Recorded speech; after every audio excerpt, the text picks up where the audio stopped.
Bueno, de nuestra escuela de filosofía, interesado en el absurdismo, recibimos al bachiller Jairo Sarmiento Lara.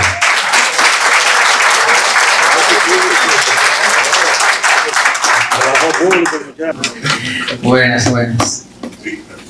La lista de libros que elegí para participar en esta segunda edición de la Olimpiada de Filosofía, en primer lugar puse a Mario Bunge, Tratado de Filosofía, Ontología 1, Ontología del Mundo, Lógica Dialéctica de Luis Guattari, El concepto de la angustia de Søren Kierkegaard, Temor y temblor del mismo autor, El mito de Sísifo de Albert Camus, El extranjero de Albert Camus, La peste de Albert Camus, La pregunta sobre la técnica de Martin Heidegger, el Cándido sobre el optimismo de Voltaire, La metamorfosis de Franz Kafka, Preludio de la modernidad de Luis Obrea Franco, Ética Nicómaco de Aristóteles, El príncipe de Nicolás Maquiavelo, La insoportable levedad del ser de Emile Kundera, La sociedad del cansancio de Byung Chul Han, Discurso del método de René Descartes, La apología de Sócrates, Platón, Filosofía del silencio de Alejandro Albelo, Filosofía para tiempos tránsito y cibernético de Andrés Merel. El texto que voy a comentar hoy es un ensayo escrito por Martin Heidegger en un libro, está compuesto en un libro que se llama Filosofía, Ciencia y Técnica. El ensayo fue una conferencia que dictó en el año 1953, donde habla sobre la pregunta de la técnica y cómo ésta puede de alguna manera perjudicarnos y a la vez ser eficiente para nosotros. El ensayo o la conferencia se puede ver de diferentes ángulos. La visión que yo le di es tratándolo de una perspectiva fenomenológica, otra hermenéutica, y se podría también abarcar un poco heurístico el tema. Fenomenológica porque el libro empieza de manera inmediata diciendo que la pregunta sobre la técnica no es esencialmente la técnica. De inmediatamente el autor nos dice que la técnica, como se conoce actualmente y en esa época, era como un medio para un fin, no era en esencia lo que es la técnica, ¿verdad? Y hermenéutico porque hay que hacer una interpretación de qué es lo que quiere dejar dicho el autor y a dónde quiere llegar, cuáles son las clasificaciones que él da para determinar cuál es realmente la esencia de la técnica y hacia dónde va dirigida. En ese sentido, el filósofo va hacia los griegos y utiliza un término que es poiesis, ¿no? Que es cómo se utilizaba la técnica en la antigua Grecia o antes de la modernidad, que era como una especie de una armonía que existía entre los procedimientos metodológicos, técnicos y las herramientas que utilizaba el hombre para poder hacer uso de los medios o los recursos naturales de esa época. Él pone un ejemplo de un molino en un río que provoca energía, donde hay una armonía entre la naturaleza y la técnica que el hombre implementa para sustraer la energía. No hay un abuso de los recursos naturales, sino que la naturaleza sigue su recurso o su curso natural para satisfacer el hombre. El otro concepto que utiliza, y es un concepto creado ya por el alemán, es Gerstel, que es cómo el hombre a partir de la modernidad hace uso de la técnica ya no para beneficiarse de los recursos naturales, sino para apropiarse de ellos, ¿verdad? Entonces es lo que identifica hacia dónde va la técnica en este sentido, que es que a partir de la modernidad el hombre ya entonces a través de la técnica lo que quiere es apropiarse de la naturaleza para acumular riquezas como un medio ya incluso económico. No descarta. 20 segundos para que concluya la exposición. Ok. El filósofo al final no descarta utilizar la técnica, sino hacer conciencia sobre el uso de ella para cuidar los recursos naturales y poder beneficiarnos de la mejor manera de la técnica y cuidar los recursos naturales que hay. Es cuanto. Dice aquí que entre sus intereses está el absurdismo. Sí. Y tiene varios libros entre los escogidos de Camus. Y hay uno, el primero que usted pone en su lista, que es el mito de Sísifo, que desde las primeras páginas lanza como si dijera cualquier cosa, que el problema fundamental, el problema por excelencia de la filosofía es el suicidio.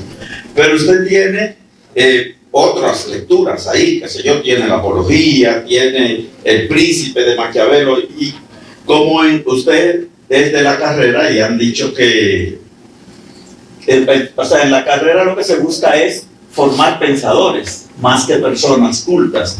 Quisiera yo preguntarle, ¿cuántos de esos problemas, como ese mismo de la técnica, entran en la preocupación, en el objeto de estudio de la filosofía? ¿O es que usted se identifica plenamente con la propuesta de Albert Camus?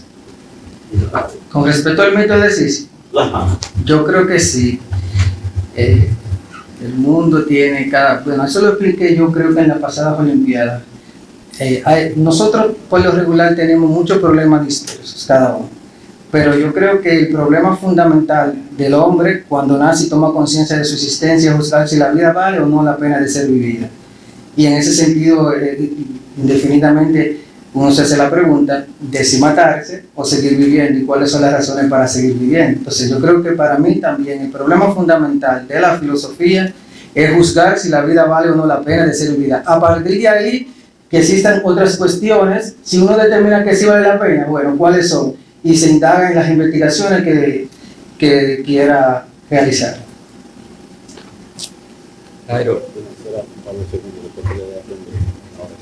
Harold, tú has dicho que Heidegger no condena la técnica.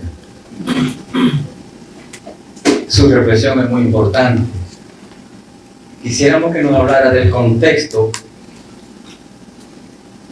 en el cual él escribió ese texto y si tiene actualidad o no. Tiene actualidad. Incluso el maestro Andrés Merejo, que escribe sobre el cibermundo, es a donde Heidegger determina que posiblemente lleguemos. Ya no se ve tanto la naturaleza como recursos naturales, sino el hombre como recursos humanos que pueden ser de alguna manera utilizados también. Y en el contexto que él escribe el ensayo, es respondiendo también a una inquietud. Sabemos que es un contexto postguerra donde la guerra, a través de la técnica, causó estrago a la humanidad. Él vio la bomba que se tiró en Nagasaki, y eso es producto del posiblemente del mal uso de la técnica para la extinción de los recursos naturales y de la humanidad también. Bien, la pregunta mía, Jairo, era la siguiente. Sabemos en la apología de Sócrates, hay algo muy importante cuando Sócrates dice que él era el hombre más sabio, que si bien tuvo el pedazo, inmediatamente Sócrates se es preso de una humildad. ¿Cómo interpretarías tú esa humildad de Sócrates? ¿Fue genuina? ¿Fue supuesta?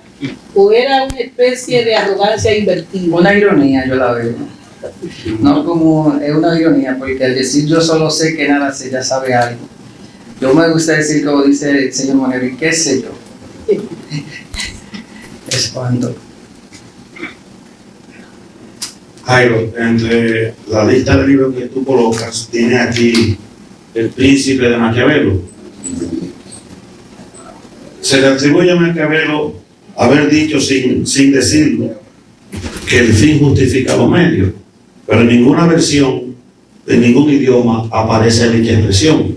Sin embargo, o la mayoría de las personas que no son estudiosos de la política o de la filosofía afirman que sí lo dijo, aunque no lo dijo. Ahora bien, la pregunta es, a partir del Príncipe, ¿por qué tú crees que las personas dicen que el fin justifica los medios a partir de Maquiavelo cuando él realmente no lo dice. Posiblemente porque a partir de Maquiavelo comienza, luego que uno lee El Príncipe, vemos estos conceptos que son muy realistas cuando se determina cómo los gobiernos y el Estado a través de cualquier medio quiere gobernar. Incluso cuando mencionamos la palabra maquiavélico, pensamos que es un término